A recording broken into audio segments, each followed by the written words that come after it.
Hey guys! Tonight we're diving into one of history's most unexpectedly practical training methods, how ancient Egyptian embalmers learned their sacred craft by first practicing on watermelons.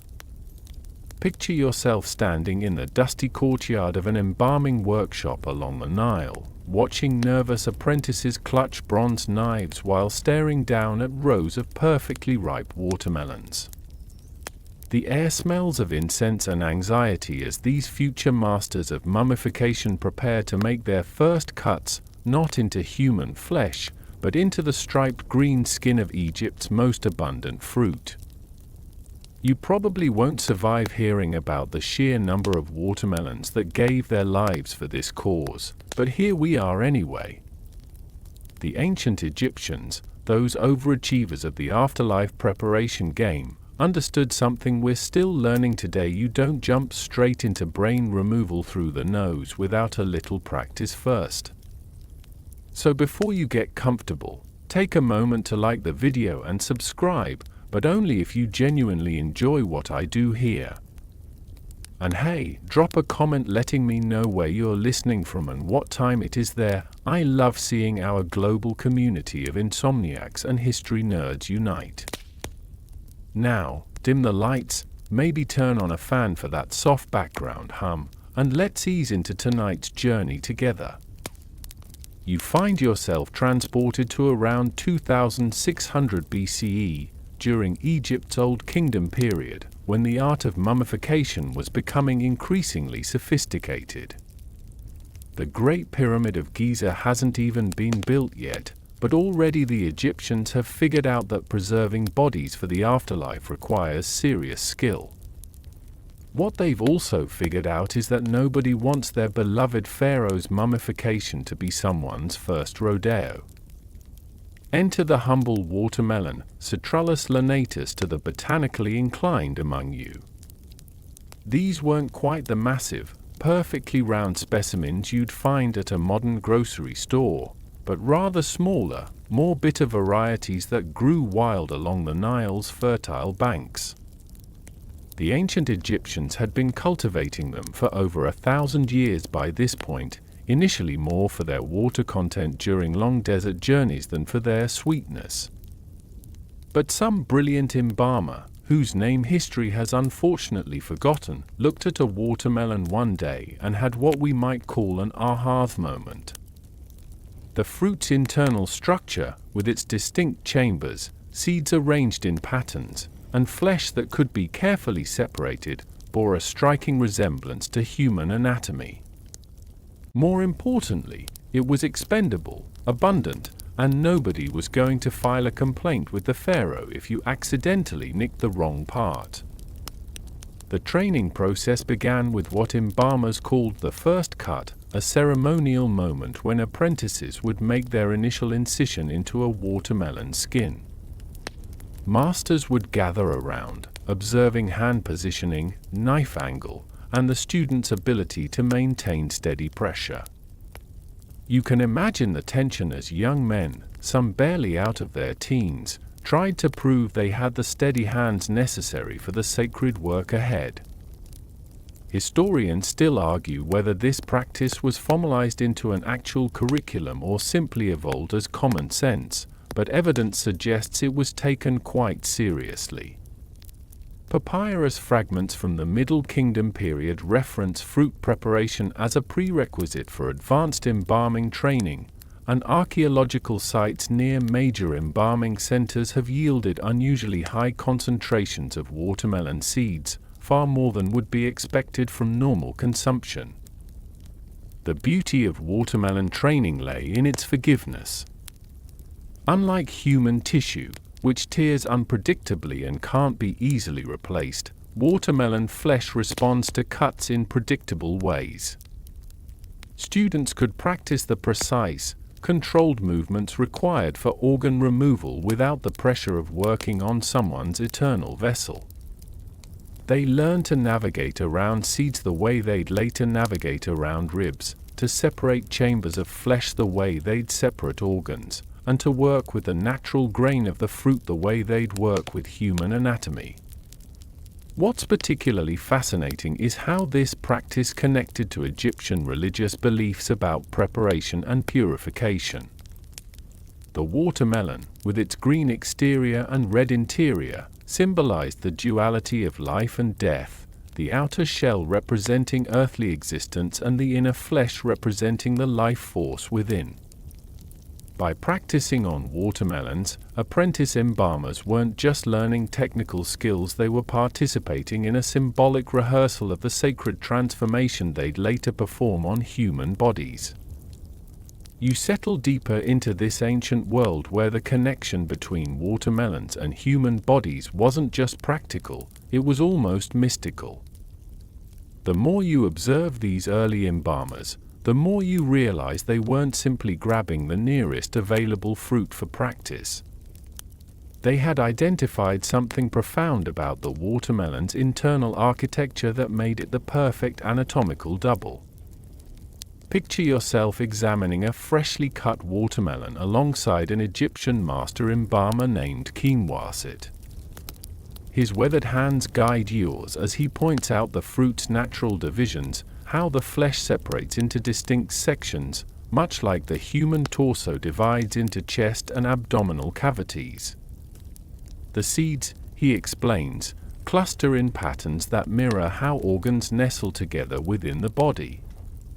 Even the watermelon's tough rind resembles the challenge of working through human skin and muscle layers. But here's where it gets really interesting, and slightly weird in the delightfully ancient Egyptian way. The watermelon held deep symbolic significance in Egyptian culture that went far beyond its practical training applications. These people saw the fruit as a representation of the sun god Ra's daily journey, the green exterior symbolizing the earth, the red flesh representing the life-giving blood of the sun, and the black seeds embodying the fertile darkness from which new life springs. You watch as Kimwasit demonstrates the sacred geometry of watermelon cutting, following lines that correspond to what Egyptians believed were the body's spiritual meridians.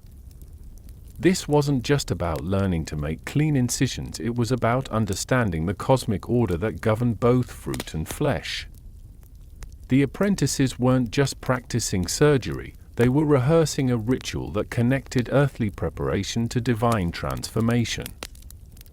The physical similarities between watermelons and human anatomy run deeper than you might expect. Both contain roughly the same percentage of water, about 7,080%, which means the resistance your knife encounters when cutting through watermelon flesh closely approximates what you'd feel when working with human tissue. The fruit's cellular structure, while obviously different at a microscopic level, provides similar tactile feedback when being separated, scraped, or hollowed out. Ancient Egyptian medical papyri, particularly the Edwin Smith Papyrus, describe human anatomy in terms that often parallel how they discussed watermelon structure.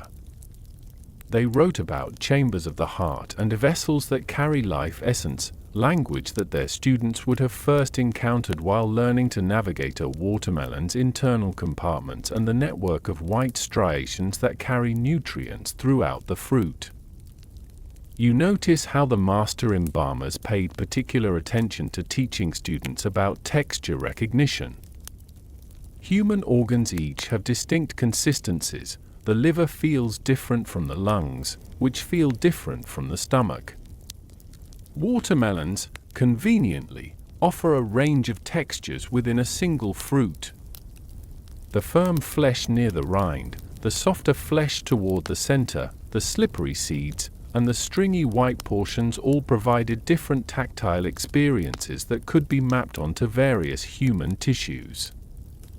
Historians still argue whether the Egyptians consciously developed this training method or stumbled upon it through practical necessity, but evidence suggests it was a deliberate pedagogical choice.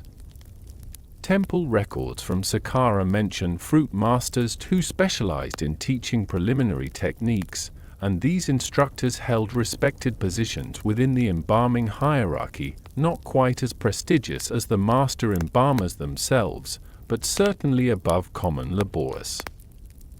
The seasonal aspect of watermelon training created its own rhythm within Egyptian society.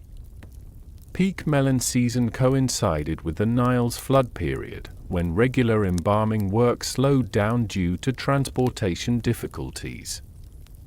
This natural pause in the death industry became the perfect time for intensive training sessions. You can imagine workshops filled with the sweet scent of cut watermelons mixing with the ever-present smell of natron salt and sacred oils. What's particularly clever about this system is how it addressed one of the biggest challenges in ancient medical education: the scarcity of practice subjects. Human bodies suitable for training were rare and expensive. Even in a culture obsessed with death and preservation, you couldn't just grab any corpse for educational purposes. Religious protocols demanded that most bodies receive proper treatment, leaving few opportunities for students to learn through trial and error. Watermelons solved this problem beautifully. They were abundant, affordable, and carried no religious restrictions against experimental cutting. A single harvest could provide enough practice material for dozens of students, and mistakes made on melons carried no spiritual consequences. This abundance allowed for repetitive practice, the kind of muscle memory development that's essential for mastering delicate manual skills. The symbolic resonance went even deeper when you consider Egyptian beliefs about the afterlife journey. Just as watermelons needed to be carefully opened to reveal their life-sustaining interior, human bodies needed to be skillfully prepared to reveal and preserve the soul within. The practice of watermelon cutting became a meditation on transformation, taking something whole and intact, carefully opening it, removing what needed to be removed, and preparing it for its intended purpose. You witness the comedy and chaos that inevitably accompanied these watermelon training sessions, where nervous apprentices transformed perfectly good fruit into abstract art projects while their masters looked on with varying degrees of patience. Picture yourself in the corner of a dusty courtyard, watching a young man named Amenhotep, barely 16 and clearly regretting his career choice, attempt his first organ extraction on what was once a pristine watermelon. His bronze knife trembles as he makes the initial incision, and instead of the clean, confident cut his master demonstrated, the blade skitters across the watermelon's surface like a nervous cat on marble. The fruit rolls away from him, leaving a jagged scratch rather than the precise opening required for proper mummification. You can practically hear his heart pounding as he chases the wayward melon around the workspace, his fellow students snickering behind their hands. The master embalmer, a stern man named Ptahhotep who's seen this scene play out hundreds of times, simply sighs and retrieves another watermelon from the seemingly endless supply. Again, he says, his voice carrying the weight of someone who's watched more fruit die unnecessarily than any person should. And this time, remember, the watermelon is already dead. You're not trying to kill it further. You observe how different students develop different coping mechanisms for their anxiety. Some attack their watermelons with aggressive enthusiasm, creating explosions of pink flesh and seeds that decorated the workshop like some ancient Egyptian Jackson Pollock painting. Others approached their fruit with such excessive caution that they barely managed to pierce the skin before the sun set and training ended for the day. The most entertaining disasters occurred during what instructors called precision extraction exercises. Students were required to remove watermelon seeds without damaging the surrounding flesh, a skill that would later translate to removing organs without nicking blood vessels or tearing delicate tissues. You watch as one particularly nervous apprentice, so focused on extracting a single seed intact, accidentally scoops out half the watermelon's interior in one enthusiastic motion. Congratulations, Ptah-hotep deadpans, examining the carnage. You've just removed the pharaoh's entire torso. I'm sure his Ka will appreciate traveling to the afterlife as a hollow shell. The other students burst into laughter, but you notice the master's criticism comes with a gentle pat on the shoulder. These men understood that learning required failure, and failure required forgiveness. The workshop developed its own ecosystem of watermelon-related mishaps. There was that fountain incident, where a student's knife hit a particularly juicy section at just the wrong angle, sending a geyser of watermelon juice across 3 workstations. The seed projectile problem became so common that masters instituted a rule requiring students to work with their backs to the wall. And then there was the legendary Great Watermelon Escape of 2547 BCE, when a startled apprentice dropped his practice fruit, which rolled down the workshop's sloped floor and out into the street, where it was promptly devoured by a passing goat. You notice how the masters used these failures as teaching moments, but with a distinctly Egyptian sense of humor. When a student's knife work resembled more of a massacre than a surgical procedure, instructors would comment, I see you're preparing this watermelon for the afterlife via the explosion method, very avant-garde, but perhaps not what the pharaoh had in mind. The psychological pressure on these young men was immense. They knew that their watermelon performance would determine whether they'd advance to working on actual human bodies or be relegated to preparing sacred animals, a respectable profession, but not exactly the prestigious career path they'd envisioned. Some students developed what we might now recognize as performance anxiety, becoming so nervous around fruit that their hands would shake uncontrollably. Historians still argue whether the high washout rate from embalming schools was due to the technical difficulty of the work or simply the stress of knowing that every cut they made was being evaluated for its potential application to human bodies. Records suggest that roughly half of all apprentices never progressed beyond the watermelon stage, instead finding careers in agriculture, pottery, or other crafts that didn't require such precise manual dexterity. The masters developed elaborate systems for evaluating student progress. They'd examine not just the technical quality of cuts, but also the student's composure under pressure, their ability to maintain steady hands during long procedures, and their capacity to learn from mistakes. A student who could cleanly extract watermelon seeds while maintaining perfect knife control was considered ready for the next level of training. But perhaps the most endearing aspect of these training sessions was how they fostered camaraderie among the apprentices. Shared failure has a way of bonding people, and these young men developed lifelong friendships over their mutual struggles with uncooperative fruit. They trade techniques for achieving cleaner cuts, share strategies for managing pre-performance nerves, and console each other after particularly spectacular failures.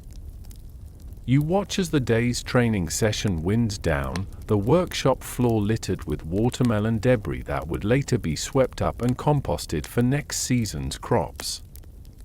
The students clean their tools with the same care they'll later use for sacred implements, understanding that respect for equipment begins with practice sessions, not just ceremonial procedures. You follow the remarkable journey from fruit-based fumbling to the sacred art of human preservation, watching as successful watermelon graduates earn the right to work on their first actual body. The transition isn't immediate. There's an entire hierarchy of practice subjects that bridges the gap between produce and pharaohs, and you're about to witness this carefully orchestrated progression. After months of watermelon mastery, students advance to what the Egyptians called lesser preparations, practicing on fish, birds, and small mammals that died of natural causes. You observe as Amenhotep, who finally conquered his watermelon anxiety, now stands before his first ibis, the sacred bird of Thoth.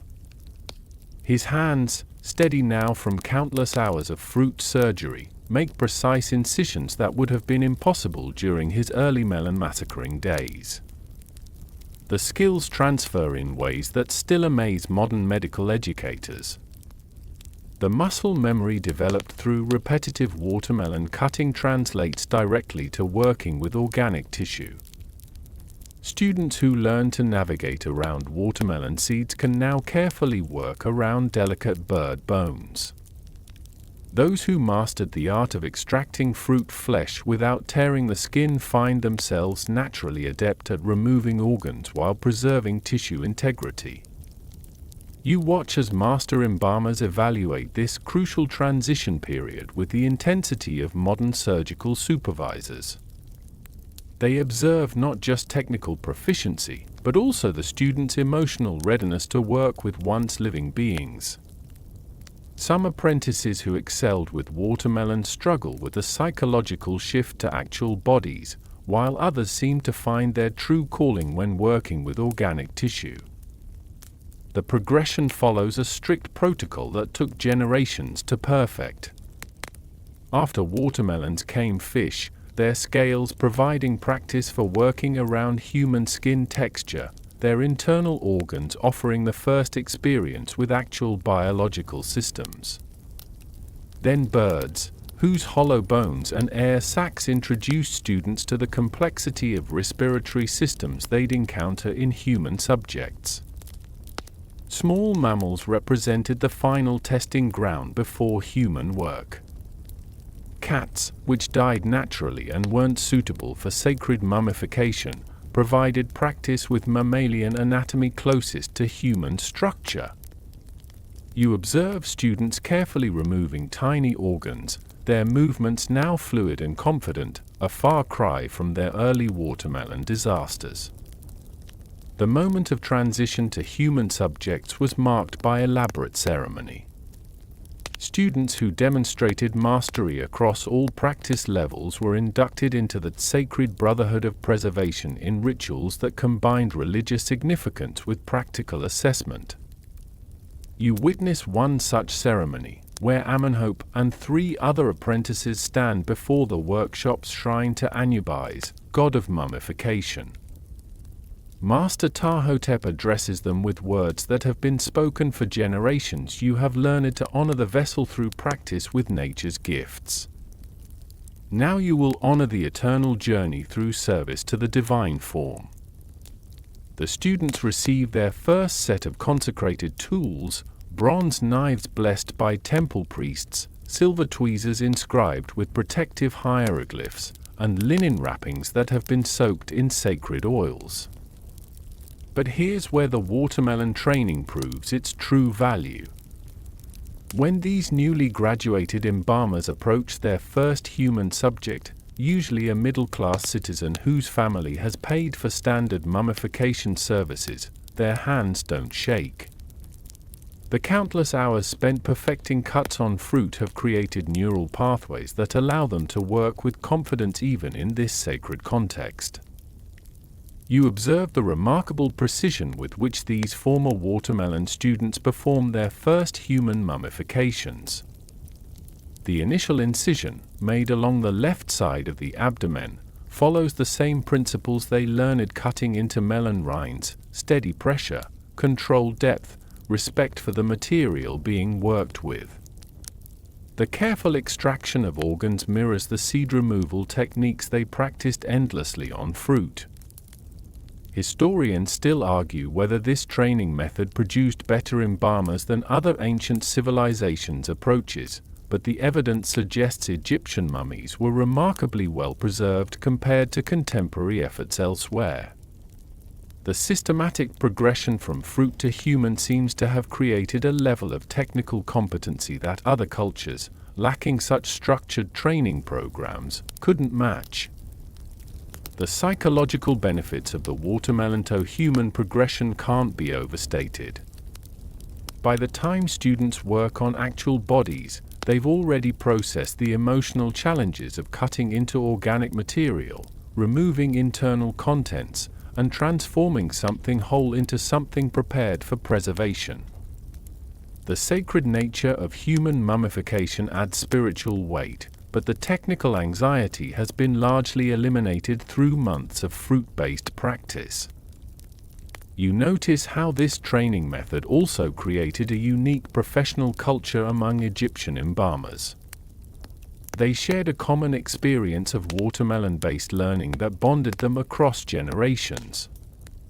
Master embalmers would reference their own early fruit failures when teaching new students, creating a tradition of humility and continuous learning that elevated the entire profession. The economic efficiency of this system becomes apparent as you observe the workshop's operations. Rather than learning through expensive trial and error on human subjects, students develop their skills on abundant, affordable fruit. By the time they worked on paying customers, their competency was virtually guaranteed, a crucial factor in maintaining the reputation that kept wealthy families returning for mummification services. The transition from watermelon to human also marked a shift in the student's social status within Egyptian society. Successful completion of fruit training earned them recognition as skilled craftsmen, but advancement to human mummification elevated them to the ranks of sacred practitioners.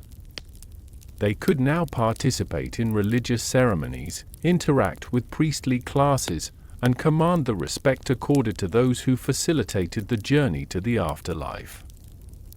You delve into the surprisingly complex economics behind this fruit-based education system, where watermelons weren't just training tools, they were carefully calculated investments in Egypt's most lucrative death industry. Picture yourself examining the ledgers of a major embalming house in Memphis, where scribes meticulously tracked every melon purchased, every student trained, and every copper piece spent on what might seem like an unusual educational expense. The numbers tell a fascinating story of ancient cost-benefit analysis that would impress modern business schools. A single human cadaver suitable for training purposes could cost anywhere from 50 to 200 deben of silver, roughly equivalent to a skilled craftsman's annual salary. Meanwhile, a watermelon cost about 1/10 of a deben, meaning you could purchase 2,000 practice melons for the price of one human training subject. You observe the workshop's procurement manager, a sharp-eyed scribe named Keti, as he negotiates with watermelon farmers along the Nile. These weren't casual purchases. Embalming houses contracted with specific growers to ensure consistent supply of melons with the right size, ripeness, and internal structure for training purposes. The best educational watermelons were slightly overripe, making their flesh easier to work with while maintaining structural integrity. The seasonal economics created their own rhythm within the industry. During peak watermelon season, when prices dropped and quality peaked, embalming schools would stockpile fruit in specially designed storage chambers. These underground rooms, cooled by the Nile's proximity and ventilated through ingenious shaft systems, could preserve training melons for months beyond their natural season. But here's where the economics get really interesting, and slightly absurd in that uniquely ancient Egyptian way. The watermelon training industry spawned an entire ecosystem of supporting businesses. Specialized knife sharpeners emerged who understood the specific blade angles needed for fruit work versus human tissue. Cleanup crews developed techniques for efficiently removing watermelon debris from workshop floors.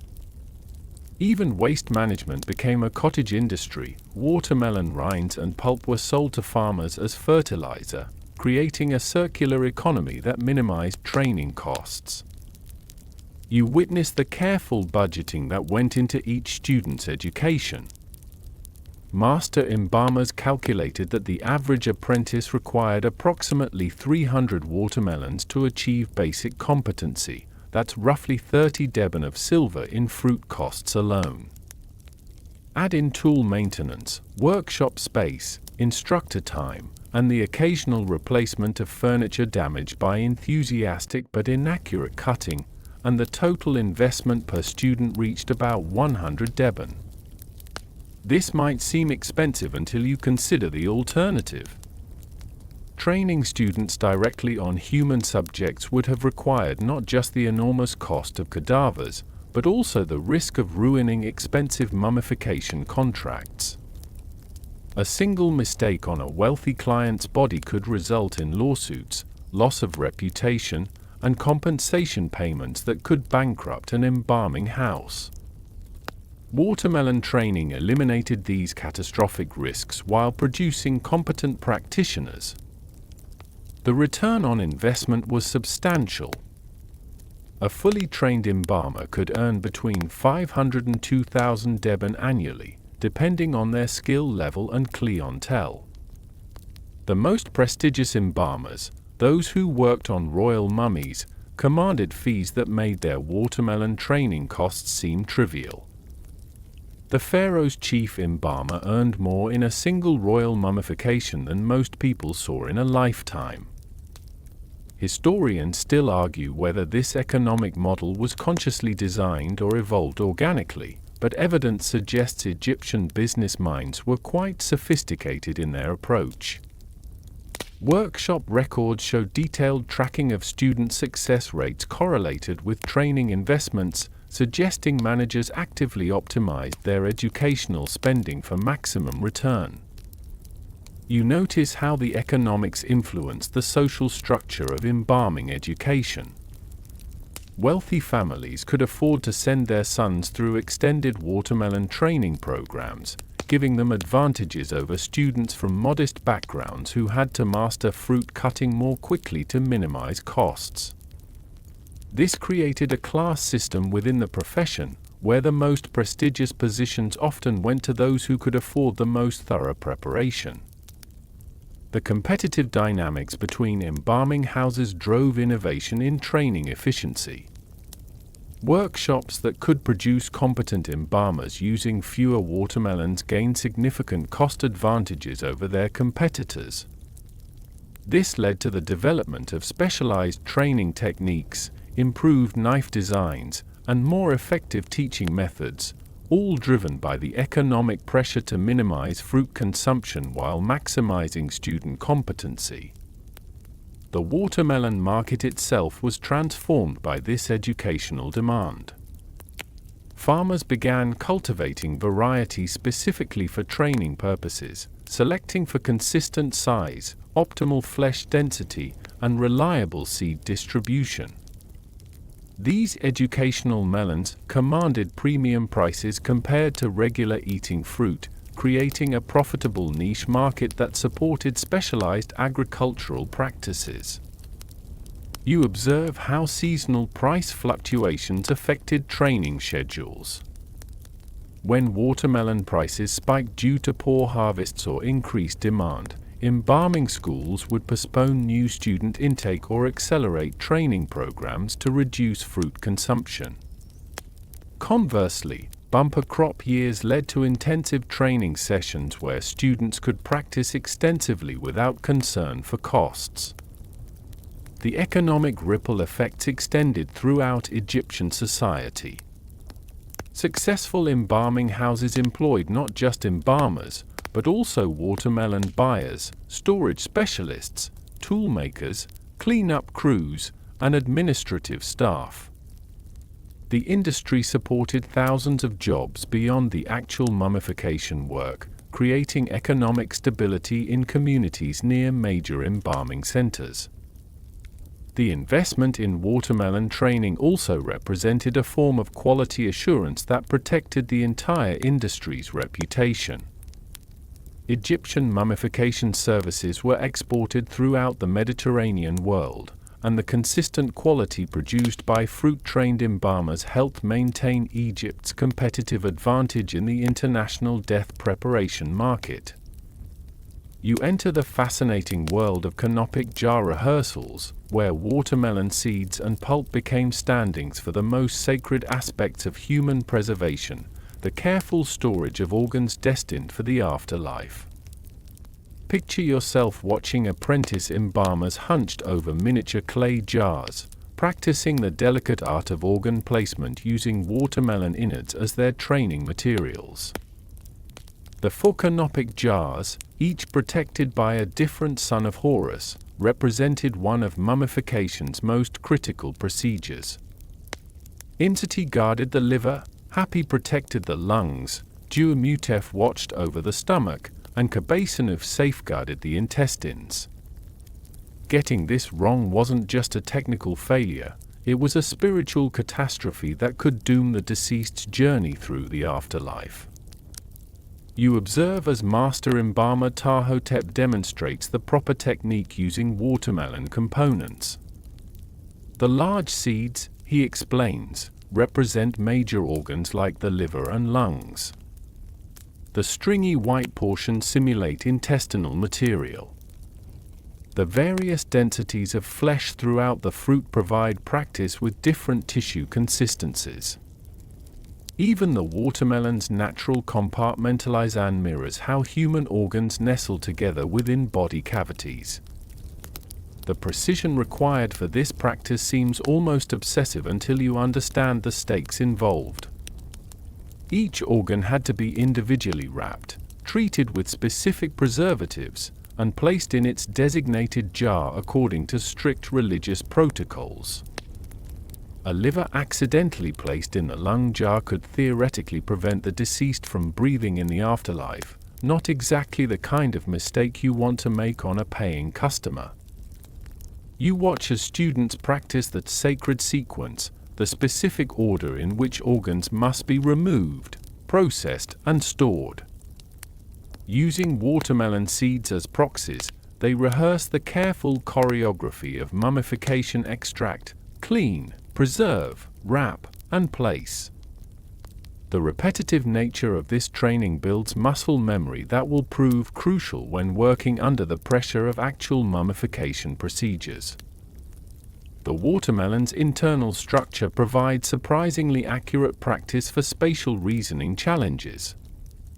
Students learn to estimate jar capacity by practicing with different amounts of watermelon pulp, developing the ability to judge whether organs will fit properly in their designated containers.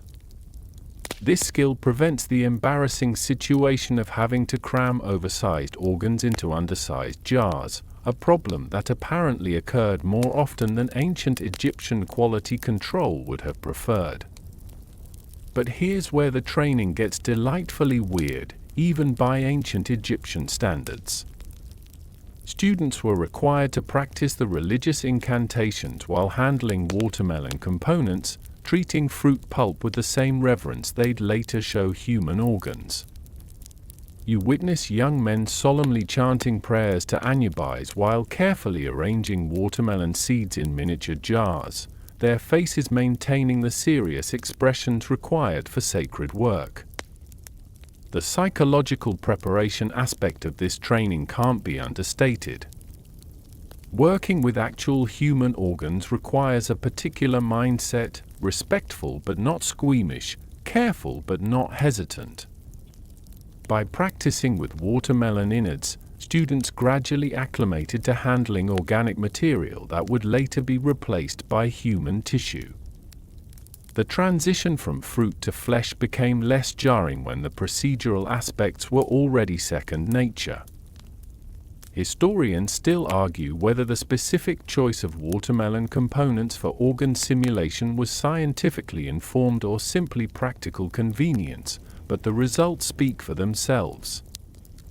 Egyptian canopic jar arrangements show remarkable consistency across centuries, suggesting that this training method produced reliable, standardized results.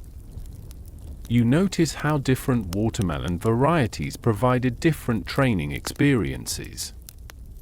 Smaller, denser melons with tightly packed seeds simulated working with compact organ arrangements, while larger, more loosely structured fruits provided practice with the spatial challenges of organizing organs from larger individuals. Master embalmers would select specific melon types based on what skills they wanted students to develop. The seasonal timing of canopic jar training created its own educational rhythm. Peak watermelon season coincided with the flood period when regular mummification work slowed, making it the perfect time for intensive organ handling practice. Students would spend weeks perfecting their jar-filling techniques, building the confidence needed for actual human organ preservation. The tools used for watermelon canopic practice were miniature versions of actual mummification implements. Students worked with small bronze spoons for scooping pulp, tiny knives for separating seed clusters, and delicate tweezers for handling individual components. This scaled-down equipment helped develop the fine motor control necessary for working with human organs in confined jar spaces. You observe the quality control measures that governed this training. Masters would inspect each student's watermelon-filled practice jars, evaluating not just the technical arrangement but also the care and reverence shown during the process. Students who treated watermelon components casually were considered unready for the sacred responsibility of handling human organs. The competitive aspect of canopic jar training fostered excellence among students. They challenge each other to achieve perfect seed arrangements, compete for the cleanest pulp separation, and strive for the most efficient jar filling techniques. This friendly rivalry pushed everyone to higher standards while maintaining the collaborative spirit necessary for workshop harmony. The waste management from canopic jar practice created its own logistical challenges. Unlike regular watermelon consumption, this training produced specific types of organic waste that couldn't simply be composted. The mixture of fruit pulp, seeds, and preservative oils required special disposal methods to prevent contamination of workshop areas. You immerse yourself in the ancient chemistry lab where watermelon flesh became the testing ground for natron salt preservation techniques, watching apprentice embalmers experiment with desiccation methods that would later determine the eternal fate of pharaohs. Picture yourself in a specialized workshop chamber, its walls lined with shallow basins filled with different concentrations of natron, that miraculous mineral blend that could transform perishable flesh into preserved eternity. The science behind natron preservation was surprisingly sophisticated for its time, though the Egyptians understood it more through practical experience than theoretical chemistry. You observe as master chemist embalmers demonstrate how natron's combination of sodium carbonate, sodium bicarbonate, sodium chloride, and sodium sulfate creates the perfect environment for moisture extraction while preventing bacterial decay. Watermelon flesh, with its high water content and cellular structure, provided an ideal testing medium for perfecting preservation ratios. Students would cut identical pieces of fruit and subject them to different natron concentrations, learning to recognize the visual and tactile changes that indicated successful desiccation. Too little natron, and the flesh would rot before drying. Too much, and it would become brittle and crumble, neither outcome being desirable for human preservation. You watch as apprentices carefully monitor their watermelon experiments, checking daily for changes in texture, color, and moisture content. They learn to identify the sweet spot where fruit flesh becomes leathery but flexible, dried but not desiccated, the same consistency they'll later aim for when preserving human tissue. The process typically takes 40 days for human mummification, but watermelon pieces provide feedback within a week, allowing for rapid experimentation and learning. The temperature and humidity control required for optimal preservation becomes apparent as you observe the workshop's environmental management. Different chambers maintain varying conditions, from the hot, dry rooms that accelerate desiccation to the cooler, more humid spaces used for slower, gentler preservation. Students learn to match preservation techniques to environmental conditions, skills that will prove crucial when working in different seasons or locations. But here's where the experimentation gets fascinatingly complex and slightly obsessive in that wonderfully ancient Egyptian way. Advanced students conduct comparative studies using watermelon pieces from different parts of the fruit, testing whether flesh near the rind preserves differently than flesh from the center, whether seed-adjacent areas require different treatment, and how the natural sugar content affects preservation outcomes. The natron itself wasn't a uniform substance but varied depending on its source location along Egyptian salt lakes. You observe students learning to identify different natron grades by testing them on watermelon samples.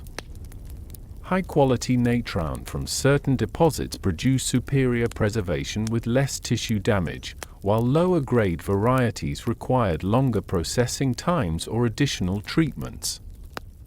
Historians still argue whether these systematic experiments were formally documented or passed down through oral tradition, but the consistency of Egyptian mummification results suggests a standardized understanding of preservation chemistry.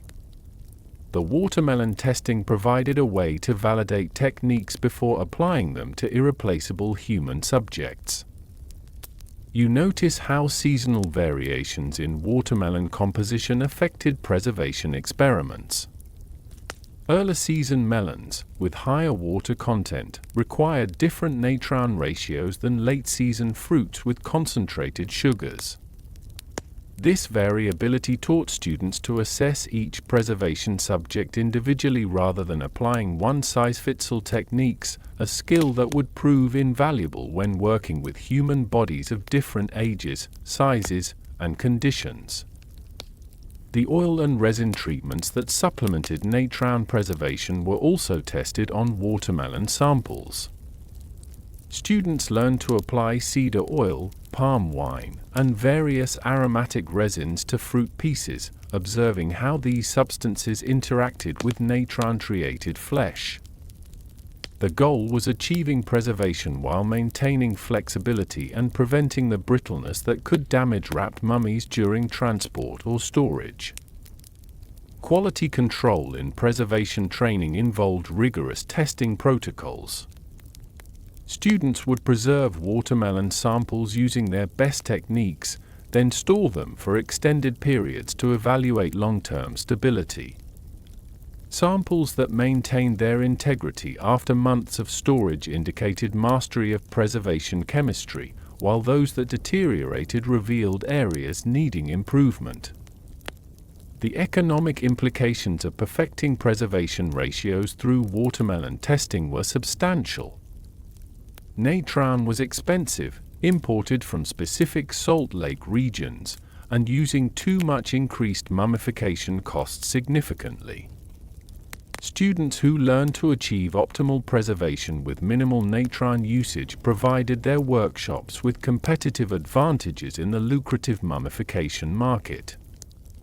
You observe the development of specialized preservation techniques for different body parts, practiced first on corresponding watermelon sections. The thick rind simulated skin preservation challenges, while the soft interior flesh provided practice for organ treatment. Even the seeds received attention, as students learned techniques for preserving small, dense objects that would later apply to preserving human teeth and small bones. The preservation experiments also revealed the importance of pre-treatment preparation. Students learned that watermelon pieces needed to be completely clean and free of surface moisture before natron application, just as human bodies required thorough washing and preparation. The fruit experiments made these procedural details obvious in ways that might not be apparent when working directly with human subjects. The timing of preservation steps became critical knowledge gained through watermelon experimentation. Students learned to recognize the optimal moments for transitioning between different preservation phases, when to move from initial natron treatment to oil application, when to begin wrapping procedures, and how to identify signs that preservation was complete versus requiring additional treatment. You enter the inner sanctum of Egyptian embalming mastery, where the most closely guarded secrets of the profession were passed down through generations like precious family heirlooms. Picture yourself in the private workshop of Kimwasit, now revealed as one of Egypt's most revered master embalmers, as he prepares to share techniques that have never been written down, never been spoken outside the sacred brotherhood, and certainly never been practiced on anything other than the most perfect watermelons. The transition of essence ritual represents the culmination of watermelon training, where students learn to channel the spiritual preparation they've practiced on fruit into the sacred work of human preservation. You watch as Kimwasit arranges a final watermelon on his workbench, not just any melon, but one that has been specially selected, blessed by temple priests, and prepared according to protocols that date back to the pyramid builders. This isn't simply about technical skill anymore, it's about the mystical transformation that occurs when a craftsman becomes a sacred practitioner. The watermelon before you has been treated with the same reverence as a human body, washed in sacred Nile water, anointed with oils blessed by the priests of Anubis, and positioned according to astronomical alignments that mirror the deceased's journey through the afterlife. You observe the master's hands as they move with a fluidity that seems almost supernatural. Every cut, every movement, every gesture has been refined through decades of practice that began with his own fumbling attempts on watermelons as a nervous apprentice. The knife doesn't just cut through the fruit, it seems to find the natural pathways, following lines of energy that connect the physical act of preservation to the spiritual transformation it represents. But here's where the training reveals its deepest secret, and it's beautifully profound in that mystical ancient Egyptian way. The master explains that the watermelon has taught him to see beyond the physical form to the essence within. Just as the fruit's green exterior conceals the life-giving red flesh inside, the human body is merely a vessel containing the eternal soul that must be preserved for its cosmic journey. The advanced techniques passed down through this lineage involve what Kimwasit calls sympathetic preservation, using the natural properties of the watermelon to enhance the spiritual aspects of human mummification. Certain watermelon varieties, grown in soil blessed by temple priests and harvested during specific lunar phases, are believed to carry protective energies that can be transferred to human subjects through the embalmer's trained hands. You witness the preparation of what the masters called essence water, liquid extracted from specially prepared watermelons and mixed with sacred oils, natron solutions, and powdered minerals from the Valley of the Kings. This mixture, used only in the most prestigious mummifications, is said to carry the life force of the fruit into the preserved human form, strengthening the connection between earthly body and eternal soul.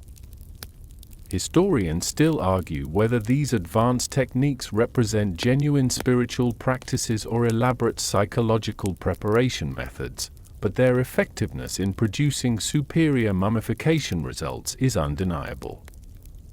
Bodies preserved using these watermelon-enhanced methods show remarkable integrity even after millennia, suggesting that whatever the masters were doing, it worked on a practical level. The master demonstrates the 7 sacred cuts technique, where the initial incisions on both watermelon and human subjects follow patterns that mirror the constellation of Orion, associated with Osiris, god of the afterlife. Each cut must be made at precise angles, with specific pressure, while reciting invocations that connect the physical act to cosmic forces governing death and rebirth. You notice how the watermelon training has prepared students not just technically, but psychologically and spiritually for the profound responsibility of facilitating another soul's journey to eternity.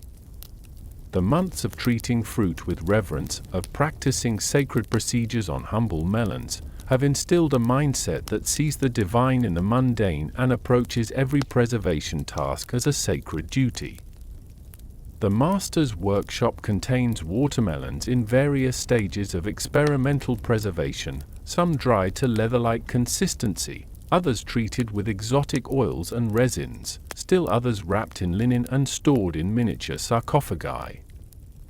These aren't just practice pieces, they're ongoing research into preservation techniques that might benefit future human subjects. The knowledge transfer from master to student involves more than demonstration and practice. Students must prove their spiritual readiness by successfully performing the complete watermelon preservation ritual, from initial blessing through final wrapping, while maintaining the meditative state necessary for sacred work. Only those who can treat a simple fruit with the same reverence they'd show a pharaoh are considered ready for human mummification.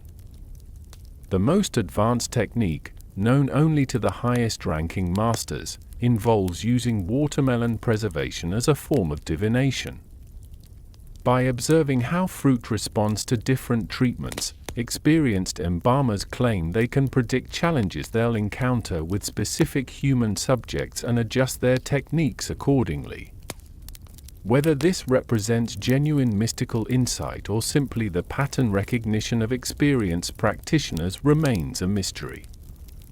You observe the creation of what masters call preservation maps, detailed drawings that show how successful watermelon treatments translate to human anatomy. These secret diagrams, never shared outside the Brotherhood, reveal the precise correlations between fruit structure and human physiology that make the training system so effective. The final secret technique involves the blessing of transition, where masters use specially preserved watermelon essence to anoint their tools before beginning human mummification. This ritual, performed in complete silence, is said to transfer the protective energies learned through fruit practice into the sacred implements that will guide souls toward eternity. You delve into the profound spiritual dimensions of watermelon training, where the humble fruit becomes a sacred vessel connecting earthly preparation to divine transformation. Picture yourself in the temple complex adjacent to the embalming workshops, where priests and embalmers collaborate in rituals that blur the lines between practical education and religious ceremony. The connection between watermelon practice and Egyptian death beliefs runs deeper than mere convenience. It's woven into the very fabric of their understanding about life, death, and rebirth. You observe as temple priests bless each day's training melons with incantations that invoke Osiris, the god who himself was dismembered and reassembled, making him the perfect patron for those learning to take apart and preserve bodies for eternal life. The watermelon's natural symbolism resonates powerfully with Egyptian cosmology. Its green exterior represents the fertile earth from which all life springs, while the red interior symbolizes the life force that animates all living beings. The black seeds scattered throughout mirror the stars in the night sky through which the deceased must navigate during their afterlife journey. When students practice on watermelons, they're not just learning technical skills, they're participating in a cosmic rehearsal of death and transformation. You witness the morning blessing ritual that begins each training session. Students gather around the day's watermelons while a priest of Anubis recites prayers that acknowledge the fruit sacrifice in service of sacred learning. The melons are anointed with oils blessed in the temple of Ptah, sprinkled with water from the sacred lake, and arranged according to astronomical alignments that mirror the positioning of bodies in actual mummification chambers. The religious protocols governing watermelon training are surprisingly elaborate. Each fruit must be approached with the same reverence shown to human subjects. Students wash their hands in sacred basins, don clean linen garments, and maintain ritual purity throughout the practice session. Laughter or casual conversation during training is forbidden, as the work is considered a form of prayer in preparation for sacred duties. But here's where the spiritual preparation gets fascinatingly complex and deeply moving in that uniquely ancient Egyptian way. Students learn to see each watermelon as a temporary vessel for practicing the sacred art of transformation. They're taught that the fruit's essence doesn't simply disappear when cut, it transforms into knowledge and skill that will later serve the eternal journey of human souls. The concept of sympathetic magic plays a crucial role in this training philosophy. By treating watermelons with the same care and reverence they'll later show human bodies, students create spiritual pathways that connect their practice work to their sacred duties. The respect shown to fruit during training is believed to accumulate a spiritual merit that enhances their ability to serve the deceased. Historians still argue whether these religious aspects of watermelon training were original to the practice or developed later as the profession became more closely associated with temple activities, but evidence suggests the spiritual dimensions were present from the beginning. Tomb paintings from the Old Kingdom show embalmers working with fruit in clearly ritualized settings, surrounded by religious symbols and attended by priests. You observe how different phases of watermelon training correspond to different aspects of Egyptian death beliefs. Initial cutting practice represents the moment of death when the soul separates from the body. Organ removal simulates the judgment process where the heart is weighed against the feather of Ma'at. Preservation techniques mirror the transformation that prepares the deceased for eternal life in the field of reeds. The seasonal timing of watermelon training aligns with religious festivals celebrating death and rebirth. Peak training periods coincide with the annual flooding of the Nile, when Egyptians commemorate Osiris's death and resurrection. Students understand that their practice during these sacred times carries additional spiritual significance, connecting their learning to the cosmic cycles that govern all existence. The watermelon's role as a bridge between life and death becomes apparent in the advanced training rituals. Students learn to meditate on the fruit's transformation from living plant to preserved essence, contemplating how this mirrors the human journey from mortal existence to eternal preservation. These philosophical exercises prepare them psychologically for the profound responsibility of facilitating others' transitions to the afterlife. You witness the creation of offering watermelons, specially prepared fruits that are presented to temple altars before being used in training. These melons receive the same blessings given to food offerings for the dead, acknowledging their role in preparing students to serve the deceased. The ritual consumption of these blessed fruits after training sessions is believed to internalize the sacred knowledge gained through practice. The prayers recited during watermelon training specifically invoke the protection of Anubis for both the students and their future subjects. Each cut made during practice is accompanied by whispered invocations asking for steady hands, clear judgment, and the wisdom to serve the eternal journey of souls. These repeated prayers create a meditative state that students will later maintain during actual mummification procedures. The connection between watermelon training and the afterlife journey extends to the tools used in practice. Knives blessed for fruit cutting are later consecrated for human use, carrying forward the spiritual energy accumulated during training. Students learn that their practice implements are not mere tools but sacred objects that bridge the gap between earthly learning and divine service. The waste from watermelon training receives special treatment reflecting its sacred nature. Fruit remnants are not simply discarded but are buried in consecrated ground with prayers acknowledging their contribution to sacred learning.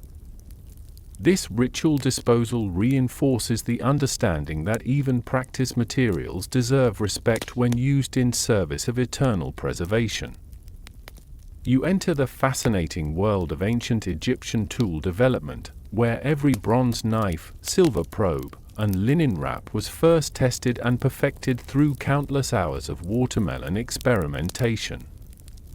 Picture yourself in the workshop of Khnumhotep, master toolmaker to the royal embalmers, as he demonstrates how the humble watermelon shaped the evolution of mummification instruments that would serve pharaohs for millennia.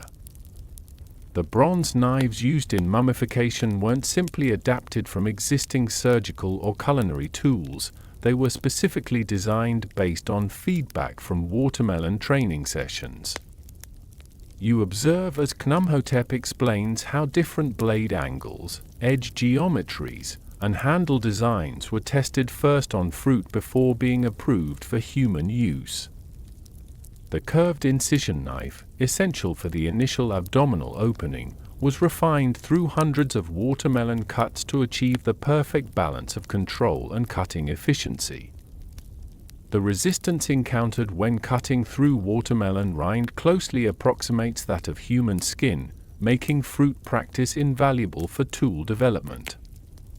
Students would report back on how different knife designs performed during their training sessions, which blades maintained their edge longest, which handles provided the best grip during extended cutting sessions, and which designs allowed for the most precise control during delicate procedures. You watch as the master demonstrates the evolution of the Lorgan extraction spoon, a specialized tool that began as a simple bronze scoop but was gradually refined based on watermelon seed removal practice. The final design features a curved edge that follows the natural contours of body cavities, a textured grip that prevents slipping during use, and a specific weight distribution that reduces hand fatigue during long procedures. But here's where tool development gets ingeniously practical and slightly obsessive in the wonderfully ancient Egyptian way. Different watermelon varieties required different tool approaches, leading to the creation of specialized instrument sets. Dense, small melons with tightly packed seeds demanded fine-pointed probes, while large, loose-fleshed varieties worked better with broader scooping tools. This variety in training conditions led to comprehensive toolkits that could handle any human anatomy encountered. The development of preservation brushes represents another triumph of watermelon-based innovation. You observe students practicing the application of oils and resins to fruit surfaces, learning how different brush materials and designs affected coverage and absorption. Brushes made from ibis feathers proved too delicate for thorough application, while those made from palm fibers were too coarse and damaged delicate tissues. The perfect balance was achieved through extensive fruit testing. Historians still argue whether this systematic approach to tool development was unique to Egyptian embalming or represented broader ancient engineering practices, but the sophistication of mummification instruments suggests a highly refined development process. The consistency of tool designs across different workshops and time periods indicate standardized testing protocols that likely relied heavily on watermelon experimentation. You notice how the seasonal availability of watermelons influenced tool testing cycles. Peak melon season became the primary period for evaluating new instrument designs, with toolmakers presenting their innovations to master embalmers for fruit-based trials. Tools that performed well during intensive watermelon testing earned approval for human use, while those that failed were sent back for redesign. The metallurgy of embalming tools was also refined through fruit practice. Bronze alloys that maintained sharp edges through hundreds of watermelon cuts were selected for human use, while softer metals that dulled quickly were rejected. The specific tinta-copper ratios used in Egyptian embalming knives were optimized based on performance during extended fruit cutting sessions. The ergonomic design of mummification tools reflects deep understanding of human factors gained through watermelon training. Students would practice for hours with different handle shapes and sizes, reporting on which designs caused hand cramps, which provided the best control, and which allowed for the most efficient cutting motions. This feedback led to handles that were perfectly sized for the average Egyptian hand and shaped to minimize fatigue during long procedures. You observe the development of specialized measuring tools used to ensure consistent organ removal and cavity preparation. These instruments, calibrated through watermelon practice, allowed embalmers to achieve uniform results regardless of the individual practitioner's experience level. The standardization of measurements helped maintain quality control across the entire mummification industry. The wrapping tools used in final mummy preparation were also perfected through fruit-based testing. Students practiced bandaging watermelons to learn proper tension, overlap patterns, and securing techniques. The tools used for tucking, smoothing, and positioning linen wraps were designed based on feedback from these practice sessions, ensuring they could handle the delicate work of final mummy preparation. The quality control instruments used to evaluate mummification results were tested first on preserved watermelon samples.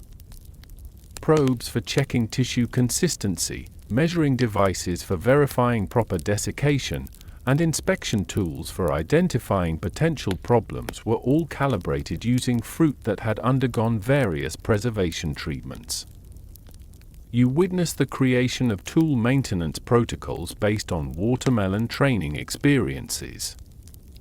Students learn to recognize when instruments needed sharpening, cleaning, or replacement by observing their performance during fruit practice.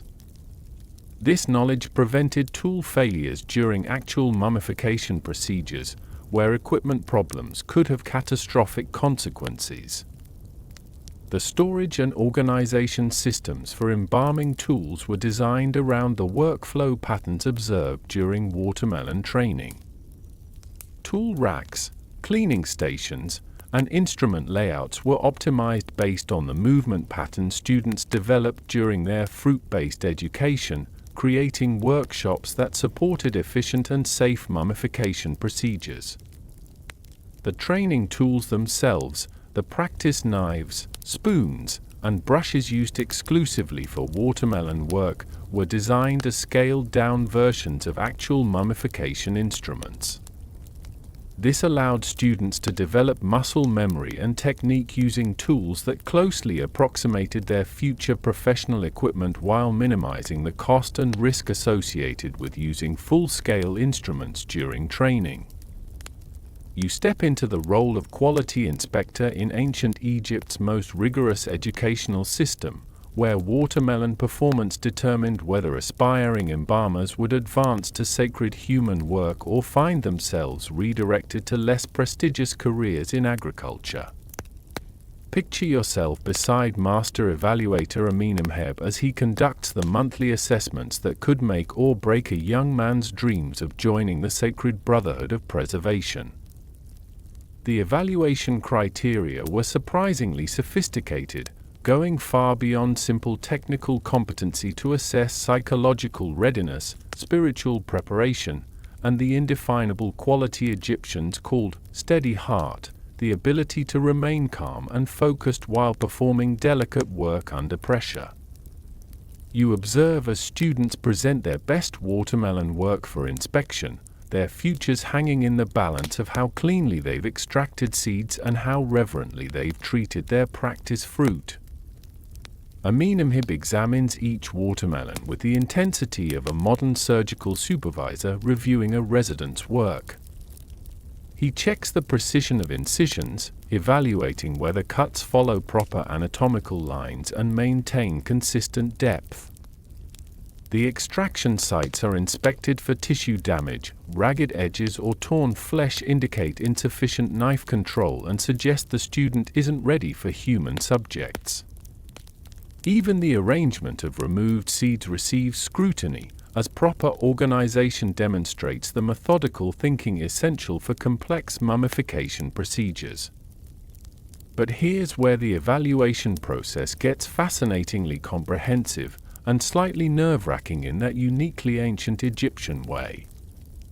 Students must demonstrate not just technical skills but also their understanding of the spiritual significance behind each procedure. They're required to explain why they made specific cuts, how their technique honors the sacred nature of preservation work, and what prayers they recited during their practice sessions. The psychological assessment component involves observing how students handle the pressure of evaluation itself.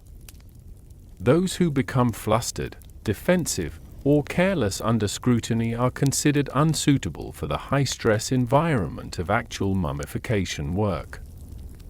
Master embalmers need practitioners who can maintain composure when working on the body of a deceased pharaoh while surrounded by grieving family members and watchful priests. You witness the dreaded surprise evaluation, where students are given an unfamiliar watermelon variety and asked to adapt their techniques on the spot. This tests their ability to assess new situations and modify their approach accordingly, skills that will prove crucial when working with human subjects of different ages, sizes, and preservation challenges. Students who rigidly apply memorized techniques without adapting to circumstances are marked as needing additional training. The collaborative assessment reveals another crucial aspect of embalming readiness. Students work in pairs to preserve a single large watermelon, demonstrating their ability to coordinate with colleagues during complex procedures. Those who dominate their partners or fail to communicate effectively are flagged as potential problems in the workshop environment where teamwork is essential for successful mummification. Historians still argue whether these evaluation standards were formally codified or developed through practical experience, but the consistency of Egyptian mummification quality suggests rigorous quality control measures. The watermelon assessment served as reliable predictors of future performance, with students who excelled in fruit evaluation typically becoming successful embalmers. You observe the heartbreaking moment when a student named Seneb receives his evaluation results. Despite months of dedicated practice, his watermelon work shows persistent problems with knife control and spatial reasoning. Amenemhib delivers the news with kindness, but Furnace Seneb will be redirected to the agricultural program, where his careful attention to detail will serve him well in crop management rather than human preservation. The evaluation feedback system was designed to be constructive rather than merely judgmental. Students who showed promise but needed improvement received specific guidance on areas requiring additional practice. Those with excellent technical skills but insufficient spiritual preparation were assigned to temple duties to develop their religious understanding. The goal was matching individuals to roles where they could succeed rather than simply eliminating those who struggled. The seasonal evaluation cycles created natural progression points in the training program. Students who passed their watermelon assessments during peak melon season could advance to animal practice during the following months, while those who needed additional work would continue fruit training until the next evaluation period. This system prevented students from advancing prematurely while ensuring steady progress for those ready to move forward. You notice how the evaluation process itself served as additional training. Students learn to present their work professionally, explain their techniques clearly, and accept constructive criticism gracefully, all skills that would prove valuable when working with demanding clients or collaborating with temple priests during actual mummification procedures. The peer evaluation component added another layer of assessment rigor. Students were required to critique each other's watermelon work, demonstrating their ability to recognize quality and identify problems. Those who could provide helpful feedback to their colleagues showed the teaching potential that would make them valuable senior practitioners in future workshops. The documentation of evaluation results created a comprehensive record of each student's development. These records, maintained on papyrus scrolls, tracked progress over time and identified patterns that helped instructors refine their teaching methods. Students who consistently struggled with specific techniques received targeted additional instruction, while those who excelled were given advanced challenges to maintain their engagement. The final evaluation before advancement to human work involved a comprehensive practical examination where students demonstrated every skill learned during their watermelon training.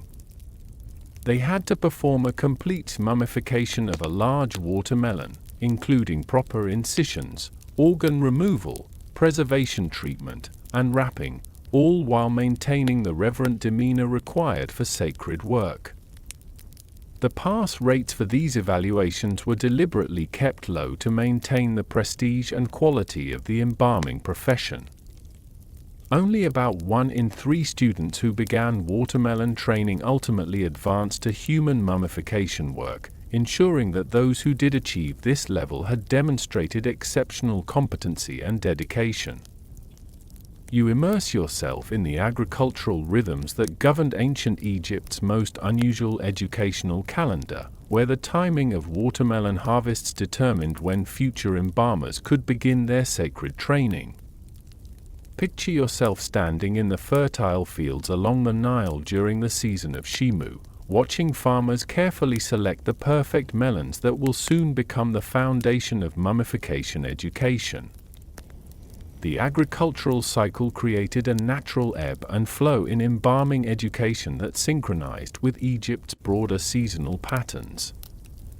Peak watermelon season, occurring during the late summer months when the Nile's flood waters receded and left behind nutrient-rich soil, became the most intensive period for new student intake.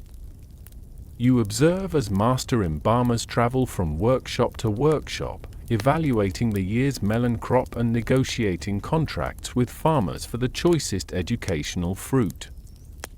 The timing wasn't coincidental, it reflected deep understanding of both agricultural and educational principles. Fresh watermelons provided the best training experience, with firm flesh that responded predictably to cutting and consistent internal structure that allowed for standardized instruction. Melons that had been stored for months became too soft for effective practice, while those harvested too early lacked the proper seed development needed for organ extraction training. You witnessed the elaborate selection process that determined which watermelons would serve educational purposes. Master embalmers possessed an almost supernatural ability to assess fruit quality through external examination, tapping melons to evaluate internal consistency, examining stem attachments to determine ripeness, and even smelling the fruit to detect optimal sugar development. Only melons meeting strict criteria earned the honor of serving in sacred education. But here's where the seasonal timing gets ingeniously practical and beautifully synchronized with Egypt's natural rhythms. The flood season, when regular mummification work slowed due to transportation difficulties and reduced death rates in the cooler, healthier months, coincided perfectly with peak watermelon availability.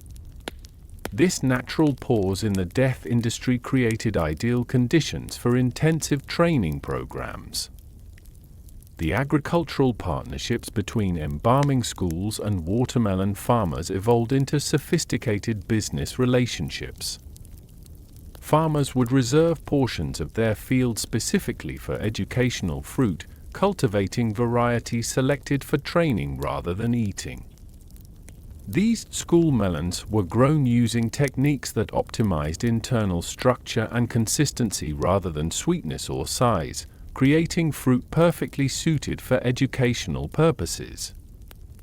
Historians still argue whether this agricultural synchronization was deliberately planned or evolved organically, but the efficiency of the system suggests conscious design.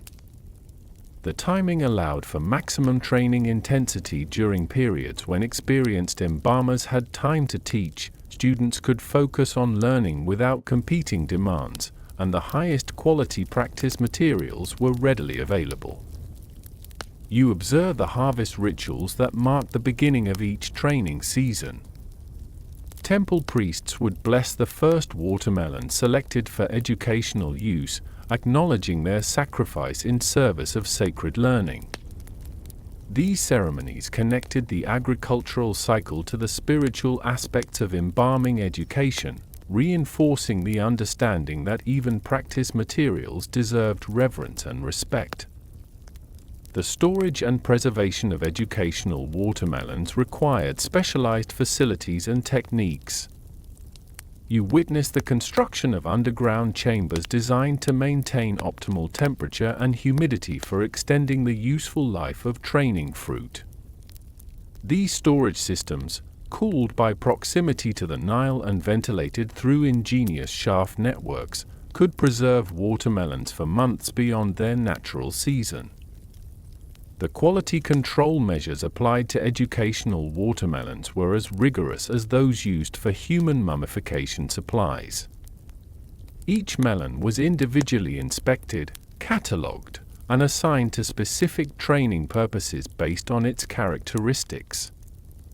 Larger, more complex fruits were reserved for advanced students, while smaller, simpler melons were used for beginning instruction. The seasonal workforce required for watermelon-based education created employment opportunities throughout Egyptian society. Specialized fruit inspectors, storage facility managers, transportation coordinators, and preparation assistants all found work supporting the educational system. The economic impact extended far beyond the embalming workshops themselves. You notice how weather patterns affected training schedules and educational planning. Drought years that reduced watermelon yields forced schools to modify their curricula, while bumper crop seasons allowed for extended training programs and additional student intake. Master embalmers became skilled at adapting their teaching methods to work with whatever fruit resources were available. The regional variations in watermelon cultivation created opportunities for specialized training experiences. Northern varieties, grown in the Delta region, provided different educational challenges than southern melons cultivated near Aswan. Advanced students might travel between regions to experience the full range of fruit characteristics they might encounter in their professional careers. The timing of advanced training phases was carefully coordinated with agricultural cycles. Students who mastered basic watermelon techniques during peak season would advance to animal practice during the winter months, then progress to human work during the spring when mummification demand typically increased. This progression ensured steady workflow and optimal use of educational resources. The preservation of training schedules and agricultural records created valuable historical documentation. Papyrus scrolls detailing harvest yields, student enrollment numbers, and training outcomes provide modern historians with detailed insights into how ancient educational systems adapted to natural cycles and resource availability. The integration of agricultural timing with educational planning demonstrates the sophisticated organizational capabilities of ancient Egyptian institutions. The coordination required between farmers, educators, students, and administrators to maintain consistent training quality across seasonal variations represents a remarkable achievement in educational management. The legacy of this agricultural synchronization influenced Egyptian educational practices beyond embalming. Other technical training programs adopted similar seasonal approaches, timing intensive instruction periods to coincide with optimal resource availability and reduced competing demands on both instructors and students. You embark on a fascinating journey across the ancient world, discovering that Egypt's watermelon-based embalming education wasn't unique. Other civilizations developed their own ingenious fruit and vegetable training methods for death preparation practices. Picture yourself as a traveling scholar in the ancient Mediterranean, documenting the surprisingly widespread use of produce in teaching the sacred arts of preservation and burial preparation. In ancient Mesopotamia, Babylonian death priests practiced their ritual organ removal techniques on pomegranates, whose internal chamber structure and seed arrangements provided excellent training for the complex burial preparations required by their religious traditions. You observe as Babylonian apprentices carefully extract pomegranate seeds while reciting incantations to Ereshkigal, goddess of the underworld, learning the precise hand movements they'll later use when preparing nobles for their journey to the land of no return. The Persians, with their elaborate Zoroastrian burial customs that required careful body preparation before exposure to sacred vultures, trained their death attendants using large gourds. The tough exterior skin of winter squash provided practice for the challenging task of preparing bodies while maintaining ritual purity. Persian students learned to work with curved knives on gourd surfaces, developing the skills needed to prepare corpses according to strict religious protocols without contaminating themselves or the sacred exposure platforms. But here's where cross-cultural fruit training gets fascinatingly diverse, and wonderfully weird in ways that make Egyptian watermelon practice seem almost conventional. The Etruscans, those mysterious predecessors to the Romans, used grapes for their death preparation training, not individual grapes, but entire grape clusters that simulated the complex anatomical arrangements they encountered when preparing bodies for their elaborate tomb burials. You witness Etruscan death priests practicing on grape bunches, learning to separate individual fruits without damaging the connecting stems, a skill that translated directly to their practice of carefully removing organs while maintaining the body's structural integrity. The seasonal timing of grape harvest coincided with their traditional burial season, creating a natural educational calendar similar to Egypt's watermelon-based system. The Celtic Druids of ancient Britain and Gaul developed perhaps the most sophisticated produce-based training system outside of Egypt. They used turnips and other root vegetables to teach the complex preparation rituals required for their sacred bog burials. The dense, layered structure of root vegetables provided excellent practice for the precise cutting techniques needed to prepare bodies for the acidic bog environments that would preserve them for millennia. Historians still argue whether these various fruit-based training methods developed independently or spread through ancient trade networks, but the similarities suggest either common practical wisdom or cultural exchange between civilizations. The use of locally available produce for death preparation training appears to have been a widespread solution to the universal challenge of teaching complex manual skills without wasting precious human subjects. You observe how different civilizations adapted their training methods to local agricultural conditions and religious requirements. The ancient Chinese, with their elaborate jade burial suits and complex preservation rituals, practiced on winter melons, large, dense fruits whose internal structure provided training for the precise measurements and careful handling required when fitting jade pieces to human anatomy. The Scythians, those nomadic warriors of the steppes, used apples for training their death preparation specialists. The fruit's firm flesh and predictable internal structure made it ideal for practicing the embalming techniques they used to preserve their chiefs during the long journeys required to reach sacred burial grounds in distant mountains. Scythian apprentices learned to work quickly and efficiently on apple subjects, skills that proved crucial when preparing bodies in harsh field conditions. The ancient Nubians, Egypt's southern neighbors, developed their own variation using dates and date palm hearts. The fibrous structure of palm hearts provided excellent training for the complex wrapping techniques used in Nubian mummification, while dates served as practice subjects for the delicate work of preparing small objects and jewelry for burial with the deceased. You discover that the ancient Greeks, despite their different approach to death and burial, used figs for training their funeral preparation specialists. The soft, complex internal structure of figs provided practice for the careful washing and anointing procedures required by Greek burial customs, while the fruit's delicate skin taught students the gentle handling techniques needed when preparing bodies for public viewing. The Romans, ever practical in their approach to education, systematized fruit-based training into formal curricula for their funeral colleges. Different fruits were assigned to different skill levels. Beginners practiced on apples and pears, intermediate students worked with melons and squash, and advanced practitioners trained on complex fruits like pineapples imported from distant provinces. The trade networks that connected these ancient civilizations facilitated the exchange of training techniques and educational innovations.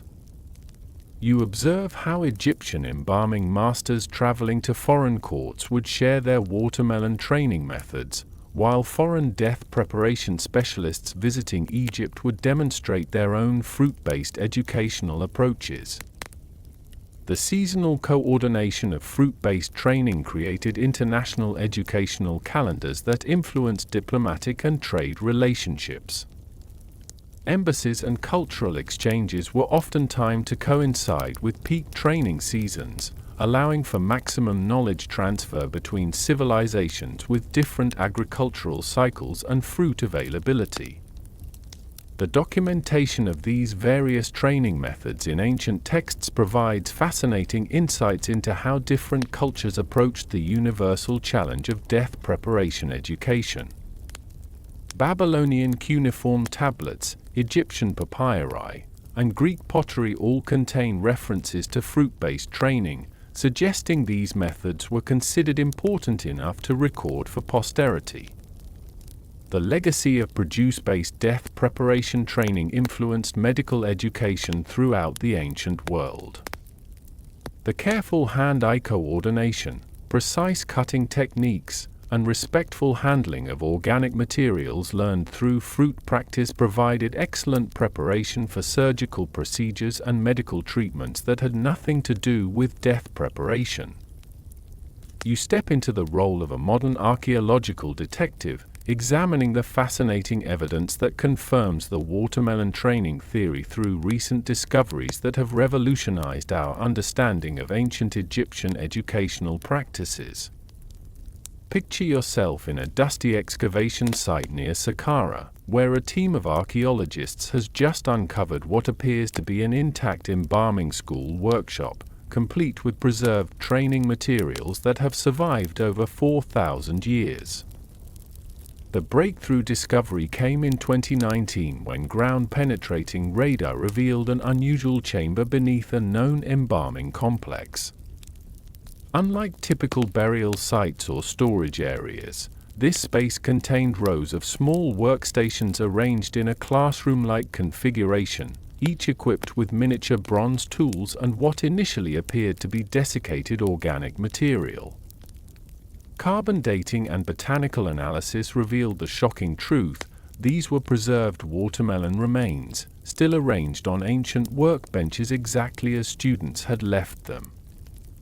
Dr. Sarah Mahmood, the expedition's lead archaeologist, describes the moment of realization with barely contained excitement.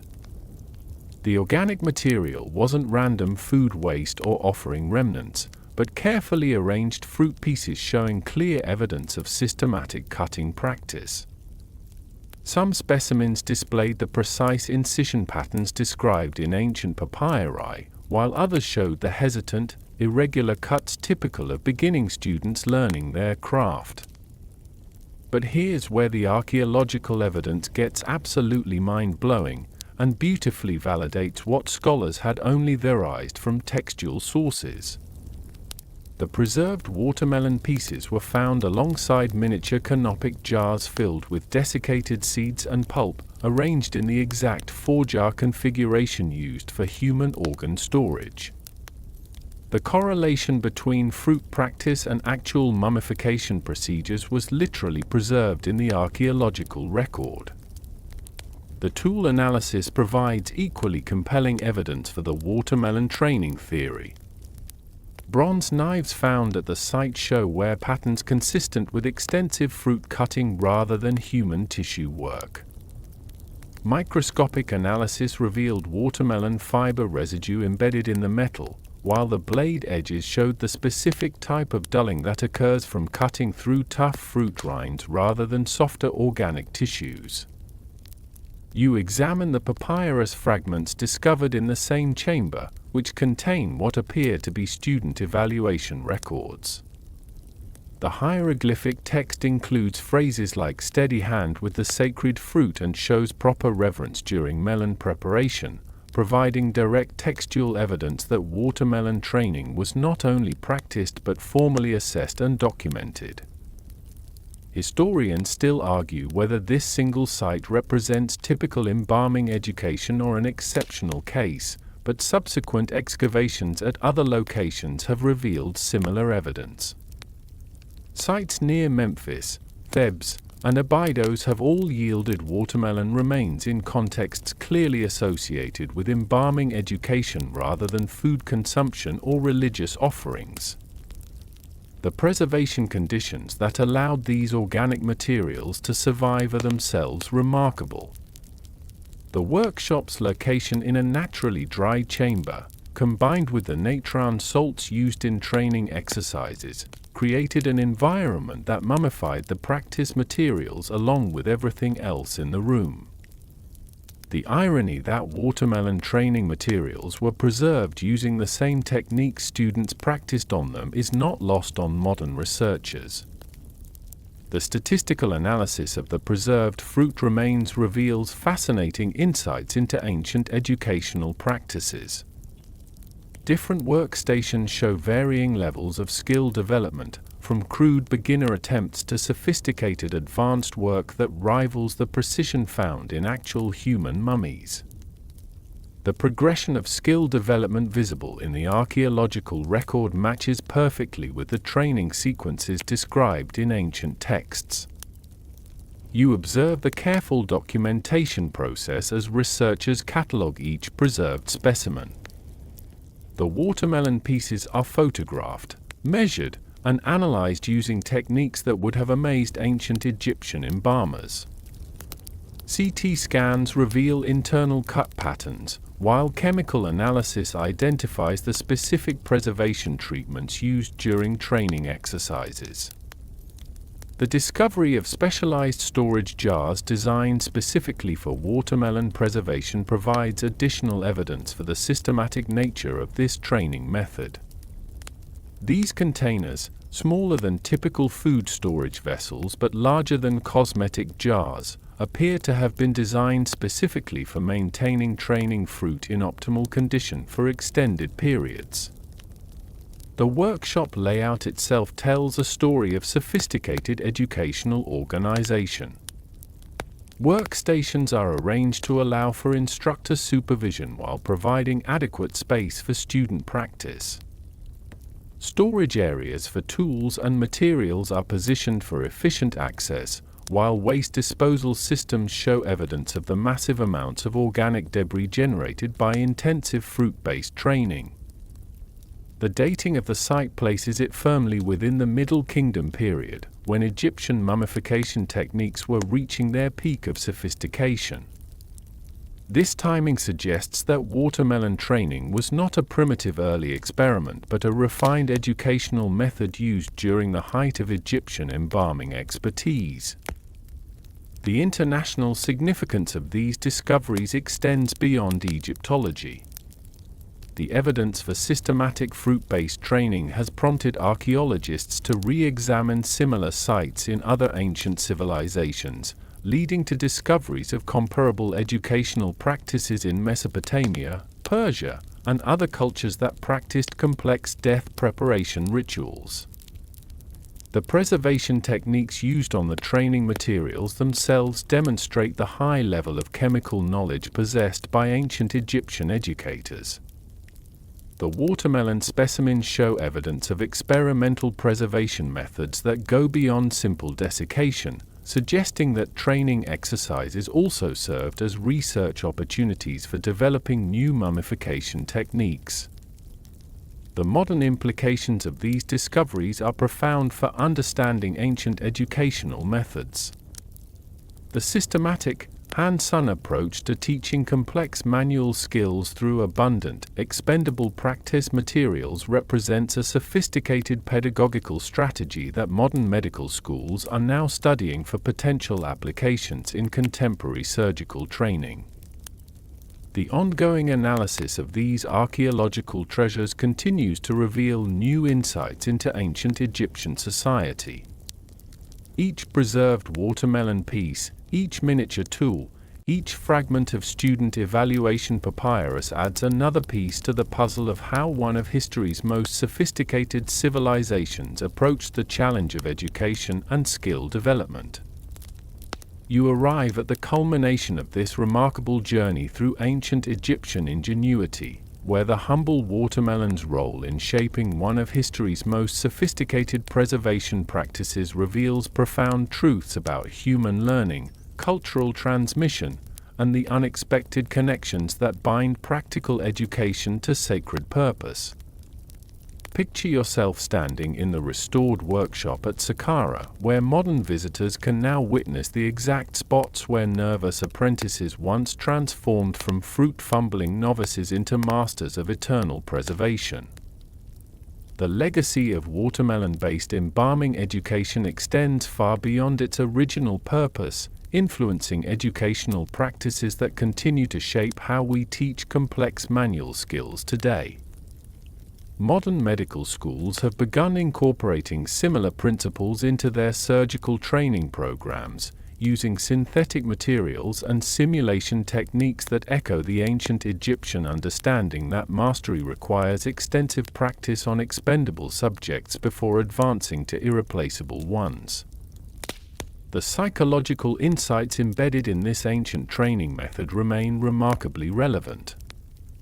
The progression from abundant, forgiving practice materials to precious, irreplaceable subjects addresses fundamental challenges in skill acquisition that persist across cultures and centuries. The confidence built through successful watermelon manipulation translated directly to the steady hands needed for human mummification, demonstrating an understanding of learning psychology that modern educators are only beginning to fully appreciate. You observe how the watermelon training system created a unique professional culture that valued both technical precision and spiritual reverence. The months spent treating fruit with the same respect later shown to human subjects instilled habits of mind that elevated embalming from mere craft to sacred calling. This integration of practical skill development with spiritual preparation created practitioners who approached their work with a combination of competence and reverence that defined Egyptian mummification for millennia. But here's where the true genius of this system becomes apparent and beautifully demonstrates the interconnectedness of practical wisdom and cultural values.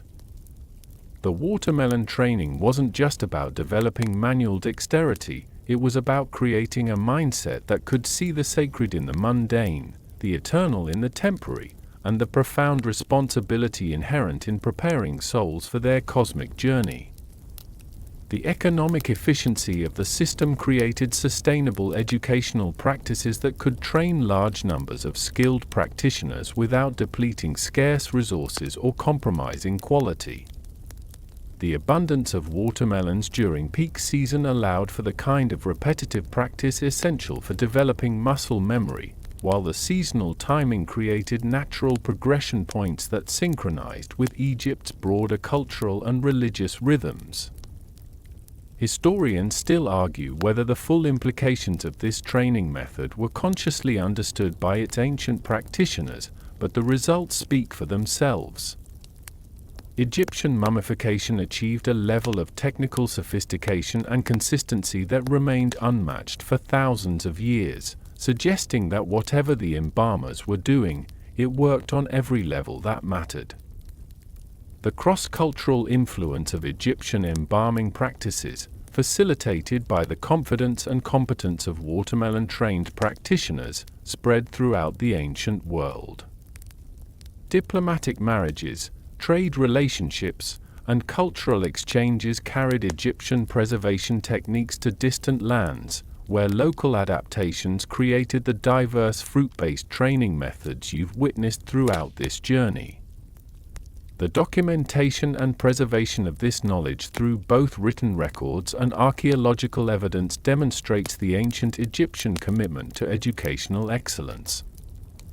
They understood that preserving knowledge was as important as preserving bodies, ensuring that future generations could build upon the wisdom accumulated through countless hours of patient practice on humble fruit.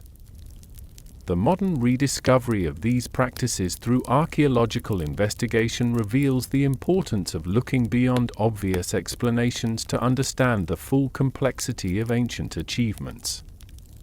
What initially appeared to be simple food waste or random organic debris turned out to be evidence of one of history's most sophisticated educational systems, reminding us that ancient peoples were far more ingenious than we often assume. You witness the ongoing influence of this ancient wisdom in contemporary educational practices. Medical schools, culinary institutes, and technical training programs worldwide have adopted variations of the progression-based learning model pioneered by Egyptian embalmers, moving students from simple, abundant practice materials to complex, valuable subjects only after demonstrating mastery at each level. The spiritual dimensions of watermelon training continue to resonate in modern discussions about the relationship between technical skill and ethical responsibility. The ancient Egyptian understanding that competence without reverence is insufficient for sacred work offers valuable insights for contemporary professionals in fields ranging from medicine to education to public service. The environmental sustainability of the training system, which utilized abundant seasonal resources while minimizing waste through composting and recycling, provides a model for modern educational practices seeking to balance effectiveness with ecological responsibility. The circular economy created around watermelon training demonstrates that educational excellence and environmental stewardship can be mutually reinforcing rather than competing priorities.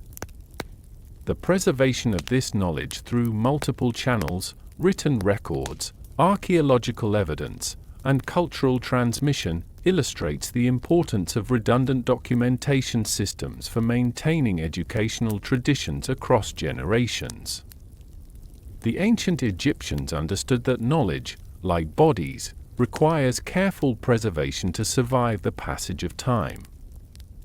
As you reflect on this remarkable journey from fruit to pharaoh, from humble practice to sacred calling, you begin to understand that the watermelon training system represents something far more profound than an efficient educational method. It embodies a worldview that sees learning as transformation, practice as prayer, and the development of skill as a form of service to both the living and the dead. The legacy of these ancient watermelon-wielding students lives on in every carefully preserved mummy, every precisely wrapped burial, and every soul successfully guided toward eternity through the skilled hands of practitioners who learned their craft one melon at a time. Their story reminds us that greatness often begins with humble materials, patient practice, and the wisdom to see extraordinary potential in ordinary things. In the end, the watermelon training system succeeded not just because it was practical, but because it was profound, connecting the simple act of cutting fruit to the cosmic responsibility of facilitating eternal transformation. It stands as a testament to human ingenuity, cultural wisdom, and the unexpected ways that the sacred and mundane intertwine in the great work of learning and service. And so we come to the gentle close of our journey through the dusty workshops and sacred chambers where ancient Egyptian embalmers first learned their craft through the patient practice of watermelon preparation. As you settle deeper into your pillow tonight, let your mind drift back to those sun-warmed courtyards along the Nile, where nervous young apprentices discovered that mastery begins not with grand gestures but with humble fruit, steady hands, and the quiet wisdom of repetitive practice. Picture those ancient students, their bronze knives glinting in the afternoon light as they made their careful cuts, each slice bringing them closer to the sacred calling that awaited. Feel the weight of tradition passing from master to student, carried forward through generations by the simple act of treating watermelons with the same reverence later shown to pharaohs. The sweet scent of cut fruit mingles with incense and sacred oils, creating an atmosphere where learning becomes meditation, where practice becomes prayer. The workshops grow quiet now as evening approaches the Nile Valley. Tools are cleaned and stored with ceremonial care, watermelon debris is swept away to nourish next season's crops, and students retire to contemplate the day's lessons. The eternal rhythm of the river continues its ancient song, carrying with it the whispered wisdom of those who understood that even the most sacred arts begin with the most ordinary materials. Let this knowledge settle into your dreams tonight, that greatness often starts with simple things, that patience and practice can transform the mundane into the magnificent, and that somewhere in the intersection of skill and reverence, the ordinary world touches the eternal. The ancient embalmers knew this secret, learned it one watermelon at a time, and carried it forward into the preservation of eternity itself. Sleep well, knowing that even in your rest, you're connected to this ancient chain of learning, this timeless understanding that mastery is not a destination but a journey, begun with humble materials and sustained by the quiet dedication of those who see the sacred in the everyday.